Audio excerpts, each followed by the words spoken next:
All right, everybody. Welcome to the Advertising Podcast with Draft Advertising. I am Jerry Davis. And I'm Skip Wilson. So what we do is we take an ad and we kind of pick it apart. We try to make it better. A lot of people do a lot of different types of advertising, and they may not be getting the exact results that they want.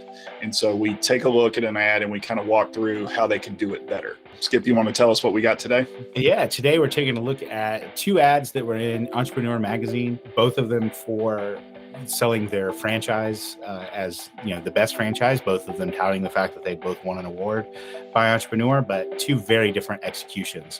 So one of the ads I would say is broken, and we fix it. Breaking down advertisements, improving on them, redefining ad space. This is the Advertising Podcast.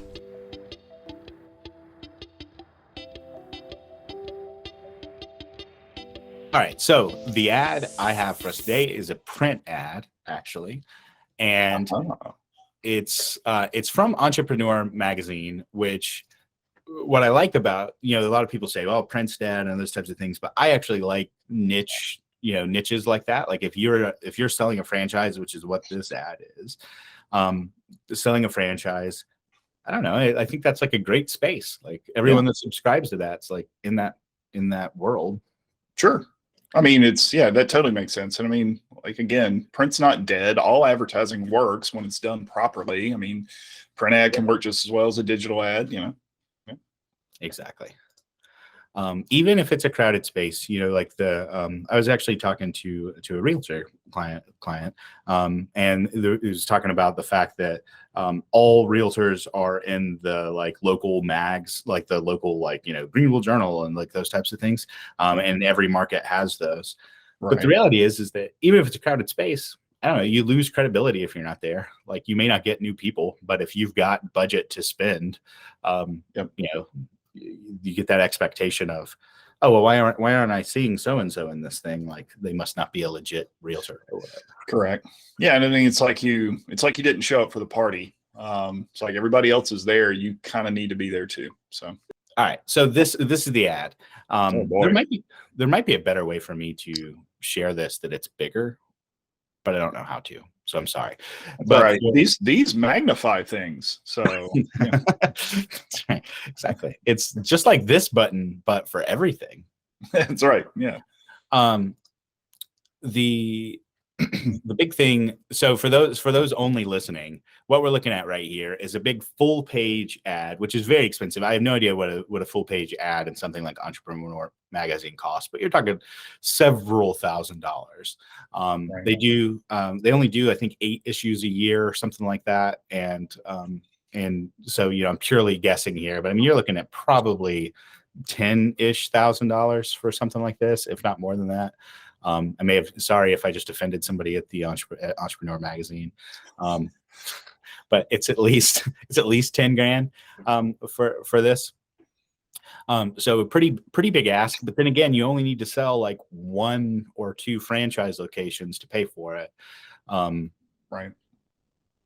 But visually, I think whereas the ad we looked at last week was just a garbage dumpster fire, this one I think visually is fine. Yeah, I mean, it is impressive. I mean, it's a lot of people working out. You can kind of feel the energy of it, but it's awfully busy. They clearly have some brand colors here or something worked in. Like there's some standardization going through, right. Which means that they put a lot of thought into the visual of it. As a matter of fact, I'm going to say they only put thought into the visual of it, which is my problem with the ad. Yeah, it is busy. I agree with you that it's busy. But maybe that's intentional. Maybe they're like, we want this to look exciting and like in your face. Well, yeah, because it looks like it's a gym, so yeah, they do. They want to show people having a good time doing gym stuff. Yeah, exactly. It's basically a boxing glove. For those watching, it's a collage of people working out with the company's logo in the middle of it. They're all smiling, by the way, and nobody smiles when they work out. Just Right, they exactly. just don't. No. Even you can tell like the people that they've worked into these photos just to be your stereotypical normal person are still smiling while they're working out and Yeah. stuff. It's like, It's like, yeah. nope, not buying it. But then in the middle here is a bunch of like entrepreneur flag thingies. I'm assuming like awards and stuff they've won from Entrepreneur the brand, which again this ran in Entrepreneur magazine. But so I'm assuming they won. I guess the Franchise 500, which is a cool list. That's basically Entrepreneur chooses 500 of the best franchises. So that's a big deal. But then the big call to action the big headline on this thing is recognized as the best by the best. And which cool, I guess. Great. Then what? Yeah, that's exactly right. I mean, I think this ad, like, it has no call to action in it. Mm-mm. Even if you read this like super minute text here, Way too small. Yeah, exactly. Which is too small, and it also just talks about how they're how they have all sorts of businesses, et cetera, and how they're awesome. Which cool. There's no call to action. The closest thing to a call to action is at the very bottom of the page. It says for more information, contact, and it's an email address. That type of call to action is incredibly like limiting, because when are you ready to talk to a salesperson? Oh, yeah. I mean, you needed to have already been bought in, like ready to make a decision here to like, there's no website. There's no like here, like go to this place to learn more about what this process looks like. Somebody wanted to buy into a franchise. That's a big deal. Like, Exactly. The fact that they have a bunch of studios open, one, that might be a negative. So, like if I'm buying into a franchise, I don't necessarily want to see that they've got over 2,200 locations. I'd rather buy into a franchise that's got like 8 really great locations, because then the opportunity is bigger. Yeah. And then they're in expansion mode instead of like already saturated. 2,200 locations. That's a lot. They're already in 48 states. So like immediately I'm like, well, crap, Okay. They're probably local. Right. There's probably one around me and I just didn't know about it. And it's, I might not even be able to get a territory. Exactly.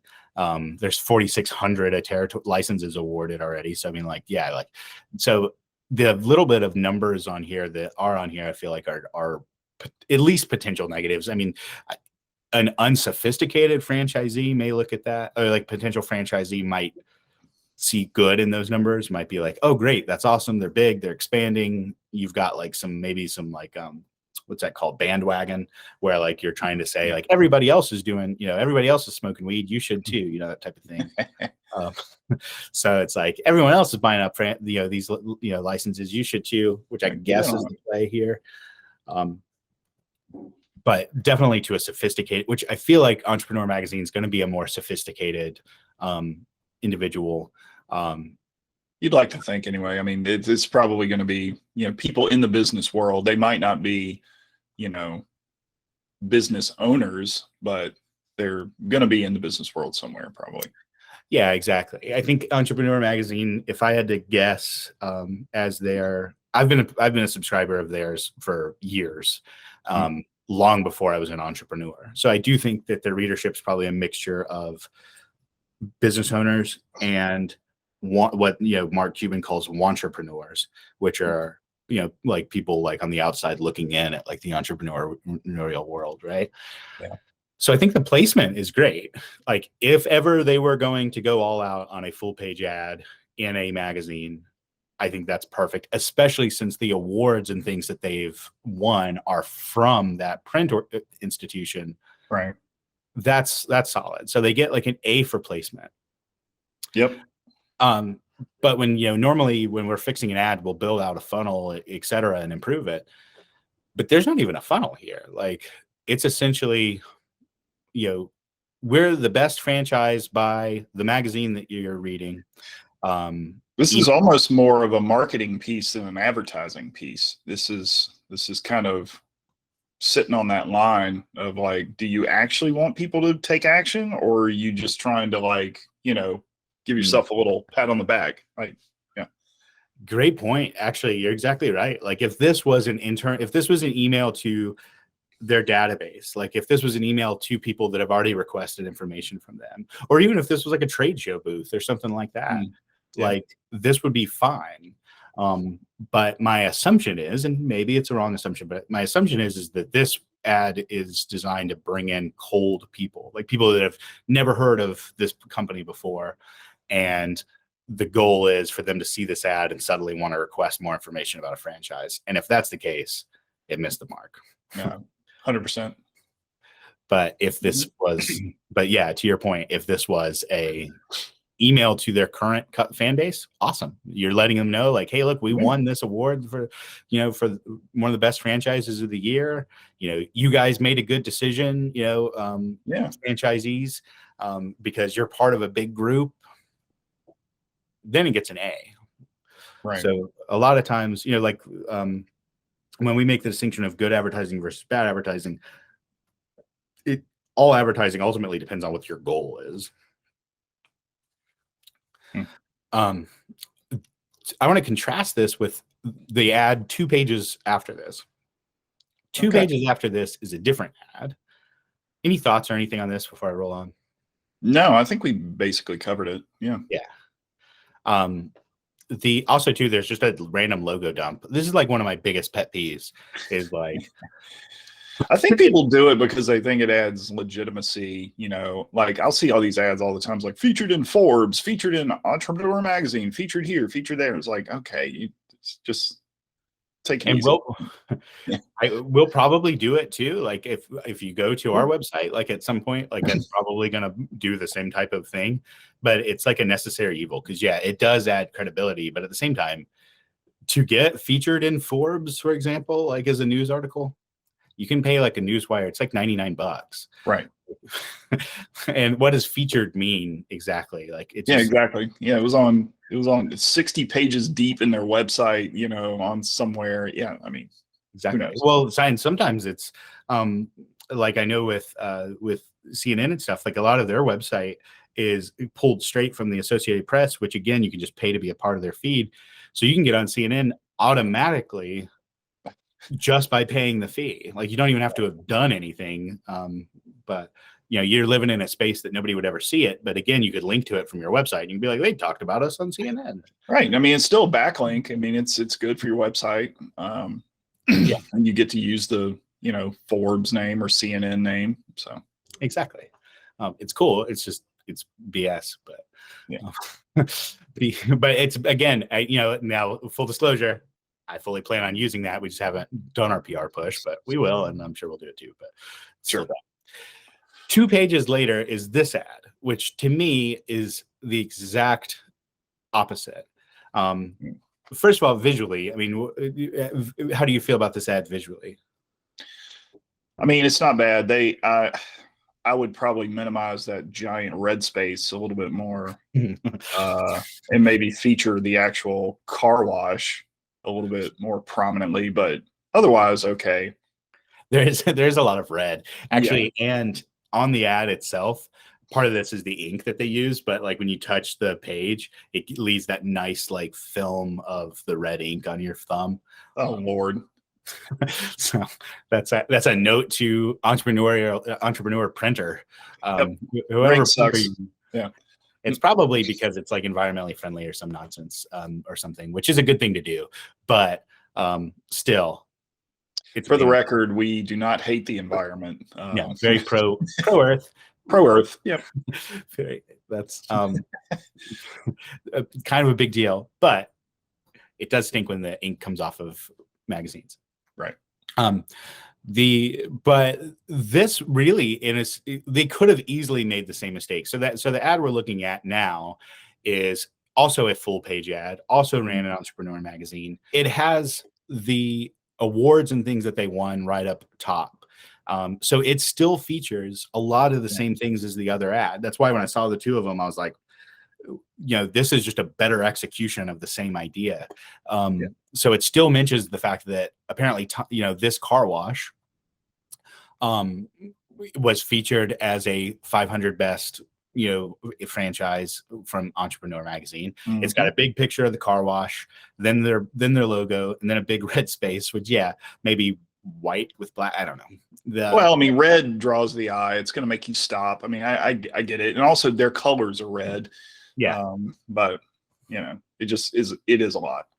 I really like that they got a QR code on there that you could just scan it, because they're really, like dialing in on the medium that they're using. It's like, this is print. You guaranteed their phone is in their pocket or on their desk or whatever. They could scan this, get some more info. It's just good job. Exactly. Call to action is very clear here. There's a big headline and then a couple of bullet points below it, and then a big start your journey today with the QR code. The previous ad we looked at, and I know I'm just explaining this for you audio folks out there. The previous ad we looked at the very bottom of the page, it's like an email address, email if you have any questions, that type of thing, versus a start your journey today QR code. Which is a franchisee. Like if you're somebody just turning through Entrepreneur Magazine, which are you more likely to do? Email some random email address or scan a thing? It's like, I think everyone knows the answer. You're going to scan that QR code. Did you scan it? I did scan it, actually.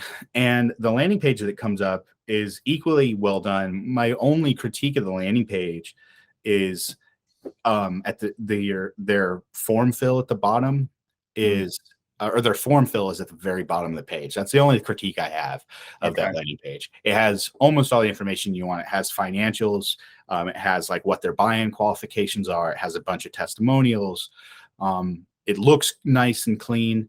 The only thing I don't like is that the call to action, the form to fill out, is all the way at the bottom. I almost wish it gave you less information. I almost wish when I scanned this code, it gave some of the testimonials and then said, if you'd like to receive the financial information, right, we'll email it to you. And then you ask for an email address. I almost wish they had done it that way, but that would have been good.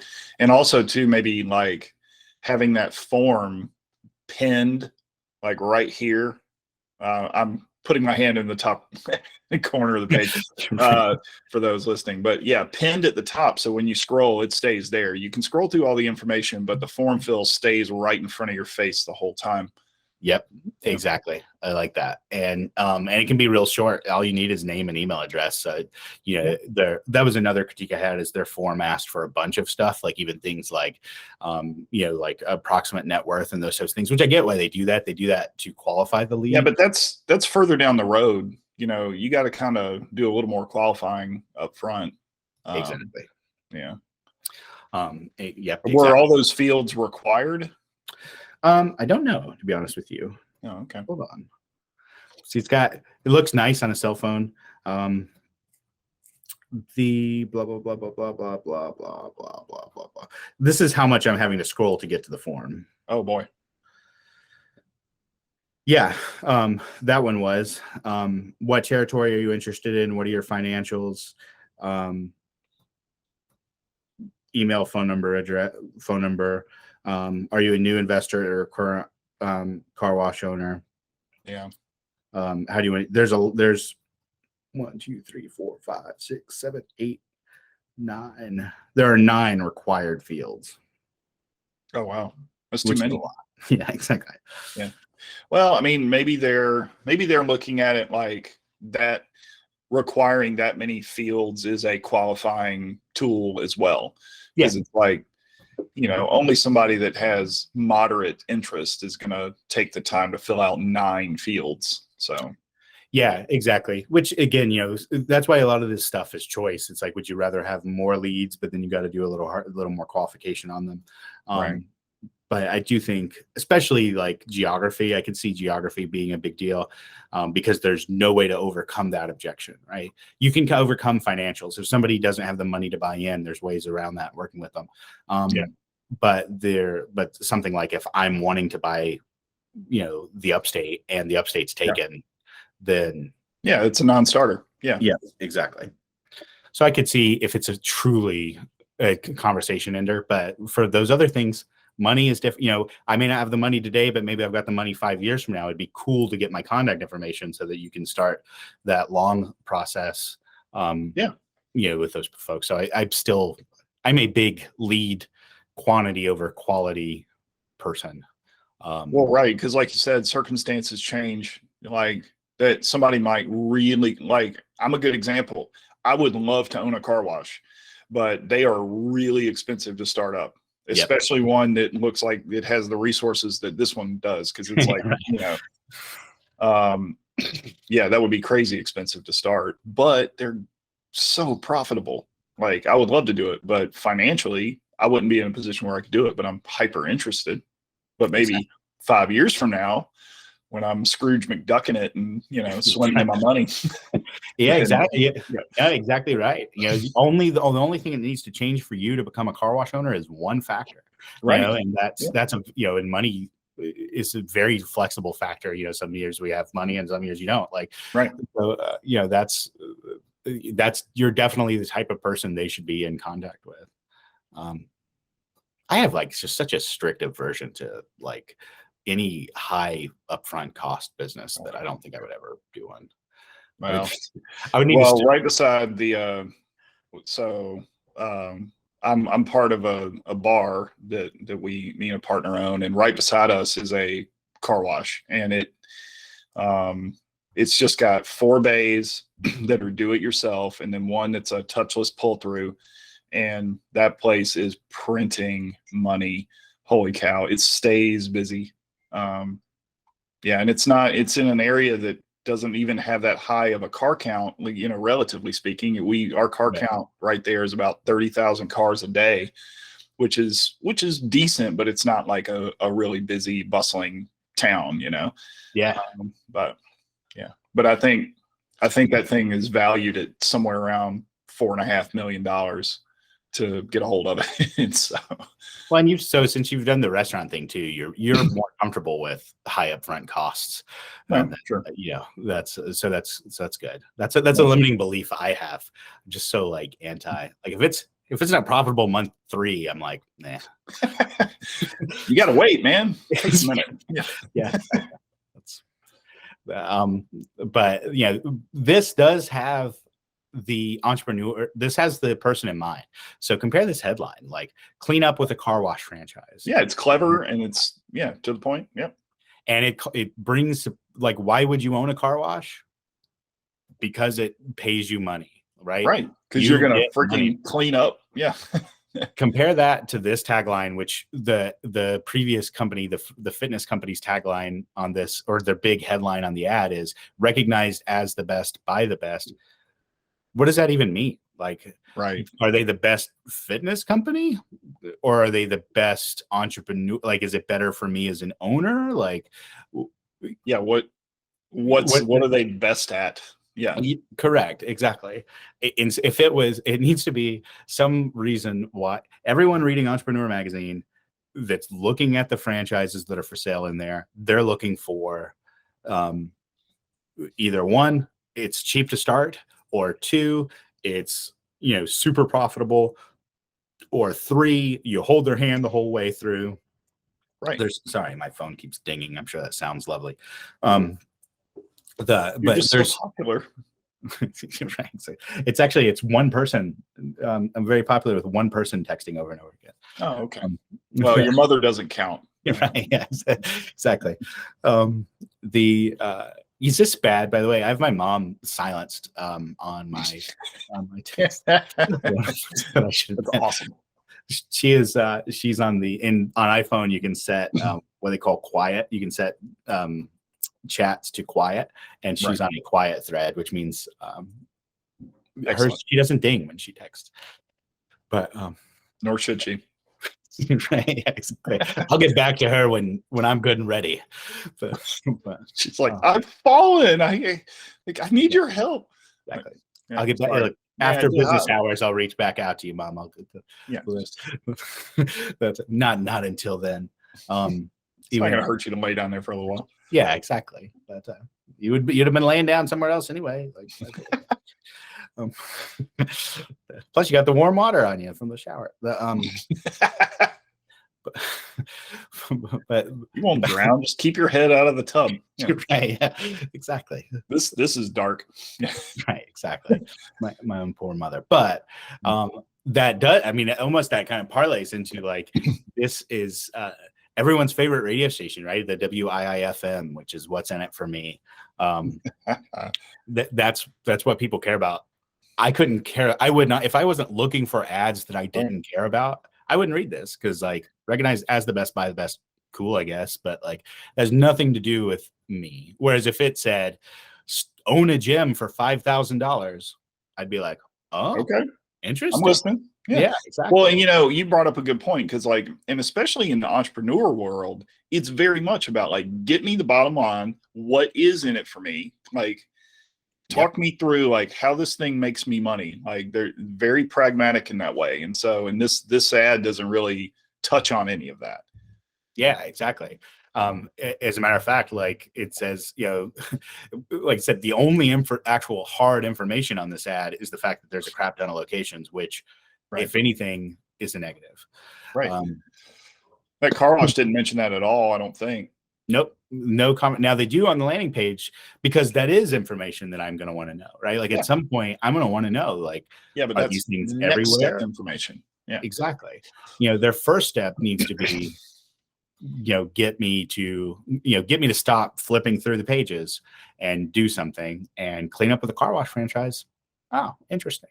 I almost wish it had more of a hard number, which maybe, and some of this might be regulatory. I actually don't know if they can say this, but I wish they could say, it would be nice if they could say something like, get a 300% return, on a typical car wash or something like that. I'm not sure. There might be some reason why they can't say that, but it would be nice if they could say that. Well, yeah, I mean, you don't know exactly how much you're going to make because everybody's going to operate a little bit differently. So yeah, that might be hard for them to come up with. That's why averages are magical, though, because you can be like, on average, blah, blah, blah. Yeah. Well, because at some point they're going to have to reveal that data. Because I was part of a restaurant operation that started franchising while I was there. We helped them open their very first franchise. And, all of that info gets bubbled up because we had to report our financials to corporate so that then they could push that information out to potential other franchisees to say, okay, here's what you're looking at for food cost on average. Here's what you're looking at for, opening equipment costs and that kind of thing. So, yeah. Exactly. So, the more hard you can, the more hard number you can put on something like on the front end, I think the better of, especially if that is the value, if the value is that, you can make a, almost 100% return on your money by the 5th year or whatever, then right. Let's put that up front. But maybe they can't say something specific like that, in which case I think clean up with a car wash franchise is fine. And then it does highlight low labor costs, membership-based model, high automation, contactless guest experience. It checks a lot of boxes. It actually genuinely does make me think like, maybe a car wash isn't a bad business because you have like 1 or 2 employees to deal with. And if push came to shove, you could operate it with one person. You could operate it yourself. Right. Exactly. It's almost like it's like an expensive vending machine, basically. Well, it kind of is. Yeah. The whole subscription model, the whole just churning people through. Yeah. I mean, heck, I joined the one right up by my house. It's like $15 a month and it's unlimited washes. And yeah, they have like maybe it's kind of similar model to this. It's like there's like maybe 2 people there and they're hanging out right. And they'll help you if you need it. Otherwise, yeah, you just do your thing. I don't have nice enough cars to get like washed. Although I guess that doesn't necessarily, maybe that's a chicken or the egg thing. Neither of my cars are nice, but I do want them to be clean. You've always had nice cars. I've always been a car envious of you, sir. For the record, it's a Subaru. Like, this is not, we're not talking about a Merc or something, like a BMW here. Like, I have a Subaru and a Mazda. I've never had Subaru money. Subaru money. Oh my God. Exactly. That's Not at the Wilson household. No, we're sporting. Got an early 2000s Toyota and a mid 2000s Hyundai. Yeah. Subaru money. I'm gonna save that for later. Exactly. You and your fancy Subarus. Little money bags over here. But there, I feel like we fixed this ad. I feel like we fixed this ad by just pointing to the ad next to it. Like, well, yeah. This, I mean, this you should say, yeah, clean the that whole thing funnel up. breaks because ain't nobody going to be emailing this person. I would be shocked if anyone emailed this person. Right. Yeah. Who would do that? Yeah. Drop a QR code in there, give them some more information. I mean, but again, too, like, we don't know the actual purpose. They may have just been like, this being trash may have been intentional because, heck, maybe it was given to them by Entrepreneur Magazine because of all these awards that they won. Like, and they're not even actually trying to sell franchises anymore. They just want to go, hey, we're awesome. Hard stop. Very possible. I mean, and to that, I mean, the whole theme of the, to that, as we pick apart these ads, be gentle on the companies that we choose. When we pick a company's ad to run, we are assuming that if you out there, listener, Mr. and Mrs. business owner, Mr. and Mrs. Marketing officer or whatever, we're assuming that if you were to run an ad, you'd be looking for more direct results. And this ad was not going to generate that for them. So yeah, it doesn't mean that this is bad company or bad people. Maybe this is a great franchise to own. But it is to say that no one's going to be emailing this person based off of this ad. Right. If you make sure your headline actually speaks to the benefit of the person you're talking to, something like clean up with a car wash, or if it's a fitness company, like I said, is it a cheaper franchise to open? Is it a faster franchise to open? Does it generally make a strong return on investment?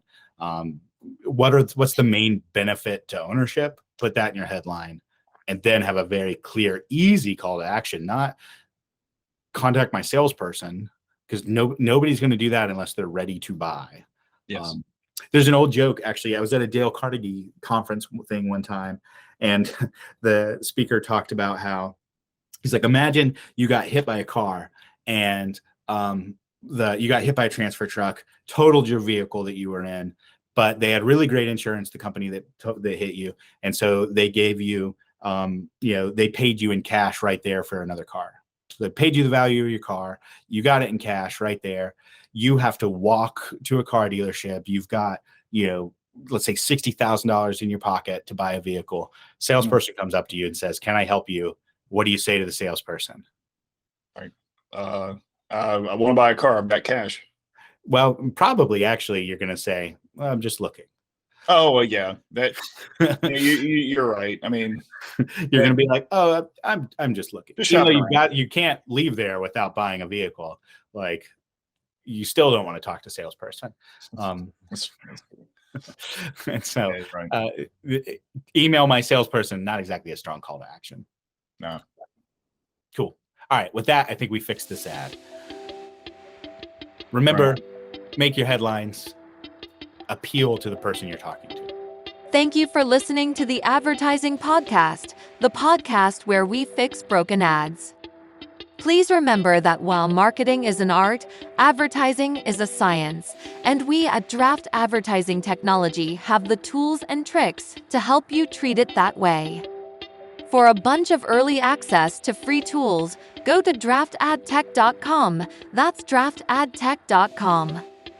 And of course, please like, subscribe, share, and if you leave us a review, just include your name or even the name of your company, and we'll mention you on air.